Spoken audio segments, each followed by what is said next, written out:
तो भाई लोग, आज से एक दो दिन पहले मैंने एक यूट्यूब के ऊपर वीडियो अपलोड करी थी, जिसके अंदर कि मैंने तुमसे पूछा था कि तुम नीचे कमेंट के अंदर अपने क्वेश्चंस ड्रॉप कर देना।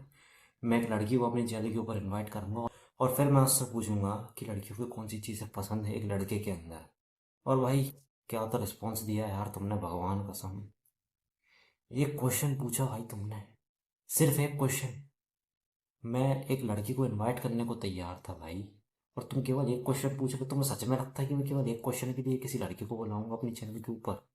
हालांकि उस लड़की ने मना नहीं किया था, उस लड़की ने तो बोल दिया था ठीक है आ जाऊंगी। लेकिन ना, एक वीडियो के लिए मैं नहीं बोला सकता हूँ भाई किसी को। मैं क्यों किसी का टाइम बर्बाद करूँ? बाद में मेरा और नेगेटिव हो जाएगा कि साले तेरी एक तो चैनल नहीं है और मुझे बुला रहा है।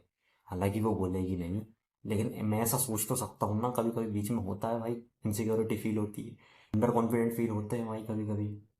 इसीलिए जैसे एक बंदे ने क्वेश्चन पूछा था कि उन्हें पता कैसे लगेगा कि कोई लड़की उन्हें पसंद करती है या नहीं करती है, तो ब्रो वो लड़की आके तुमसे बातें करेगी, तुमसे क्वेश्चंस पूछेगी, तुमसे कन्वर्सेशन स्टार्ट करने के बारे में सोचेगी।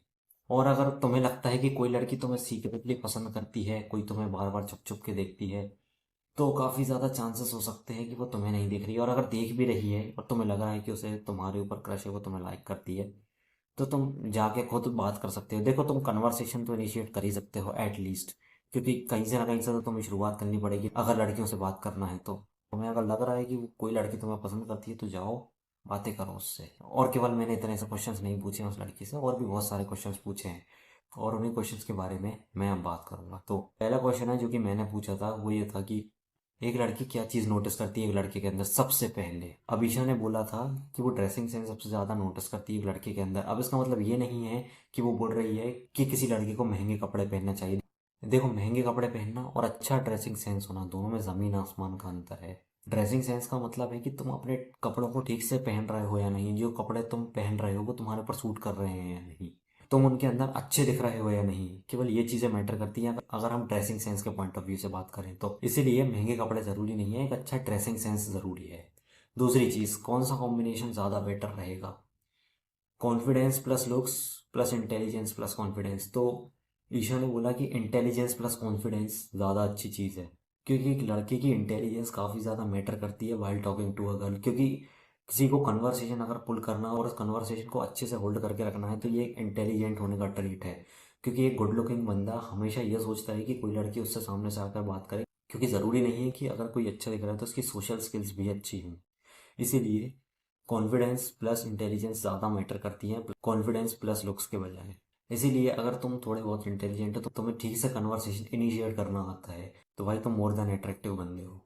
दूसरी चीज़, एक ऐसा लड़का जो कि अपने गोल्स के ऊपर ज़्यादा ओरिएंटेड है, या एक ऐसा लड़का जो कि अपने पार्टनर की तरफ ज़्यादा ओरिएंटेड है, अपने ज़्यादातर समय अपने गोल्स के बजाय अपने पार्टनर को देता है। तो इन दोनों सिचुएशंस के अंदर वो लड़का ज़्यादा अट्रैक्टिव है जो कि अपने गोल्स को लेकर ज़्यादा ओरिएंटेड है, जो कि अपने गोल्स को लेकर वर्क करता है, हमेशा लड़की के पीछे नहीं पड़ा रहता है। क्योंकि अगर कोई बंदा अपने गोल्स को लेकर ओरिएंटेड है, अपने गोल्स के लिए मेहनत कर रहा है, तो ये बात तो बिल्कुल पक्की है कि वो अपनी पार्टनर को भी हेल्प करेगा उसके गोल अचीव करने में। इसीलिए एक गोल ओरिएंटेड पर्सन ज़्यादा बेटर है गर्ल ओरिएंटेड पर्सन से या पार्टनर ओरिएंटेड पर्सन से। अब मैं बात करूंगा सबसे ज़्यादा इंपॉर्टेंट क्वेश्चन की, अगर कोई लड़की एक लड़के को डेट कर रही है तो वो क्या चीज़ कॉम्प्रोमाइज़ कर सकती है, लुक्स या कॉन्फिडेंस? तो भाई, कोई भी लड़की लुक्स को कॉम्प्रोमाइज़ नहीं कर सकती है, क्योंकि लुक्स से ही कॉन्फिडेंस आता है। अगर तुम किसी लड़की को डेट करना चाहते हो तो तुम्हारा लुक्स बहुत ज़्यादा इंपॉर्टेंट रोल प्ले करते हैं। ये मत सोचा करो कि केवल कन्वर्सेशन स्किल्स या केवल कॉन्फिडेंस से तुम्हारा काम बन जाएगा। इन दोनों चीज़ों के ऊपर लुक्स आते हैं, क्योंकि बात जब डेट करने की हो रही होती है। एज अ फ्रेंड लुक्स उतने ज़्यादा मैटर नहीं करेंगे। अगर तुम्हें किसी लड़की से केवल फ्रेंडशिप करनी है तो लुक्स उतने ज़्यादा मैटर नहीं करेंगे, और मैं अगर ठीक बोल रहा हूँ तो बिल्कुल भी मैटर नहीं करेंगे। लेकिन अगर बात हो जाएगी डेट करने की, तुम्हारे साथ कोई लड़की रिलेशनशिप में आना चाहती है या नहीं आना चाहती है, तो लुक्स बहुत बड़ा रोल प्ले करते हैं। अगर तुम्हारे लुक्स अच्छे हैं तो लड़की तुम्हारे साथ रिलेशनशिप में आने से मना नहीं करेगी। एटलीस्ट 90% लड़कियां मना नहीं करेंगी। अब बात आती है सबसे ज़्यादा इंपॉर्टेंट चीज़ की, कि जिसके बारे में कि मैं सोचते रहता हूँ कि लड़कियों को डार्क ह्यूमर वाले लड़के पसंद हैं या नहीं पसंद हैं। तो भाई, लड़कियों को पसंद तो हैं डार्क ह्यूमर वाले लड़के, लेकिन ऐसे लड़के जो कि एक स्पेसिफिक जगह पर ही डार्क जोक्स मारे। ऐसा नहीं कि तुम हर जगह पर जाके डार्क जोक मारने लो, क्योंकि डार्क ह्यूमर आजकल बहुत ज़्यादा फैशन के अंदर है, लेकिन कुछ लड़के केवल कूल दिखने के लिए लिमिट क्रॉस कर देते हैं। वो हमेशा भूल जाते हैं कि मैं कौन सी जगह पर हूँ, मैं किस सिचुएशन के अंदर हूँ। मैं अभी थोड़ी देर पहले किस टाइप की बातें कर रहा था और एकदम से मैं किस टाइप के डार्क जोक्स मारने लगा। इसलिए अपना डार्क ह्यूमर सोच समझ कर यूज़ किया करो। ये एक इंटेलिजेंट बंदे की निशानी है, और intelligence is equals to attractiveness. Video अच्छी लगी हो तो वीडियो को लाइक कर देना, नीचे हाइप का ऑप्शन आ रहा होगा, हाइप भी कर देना। और मिलते हैं कल एक दूसरी वीडियो के अंदर।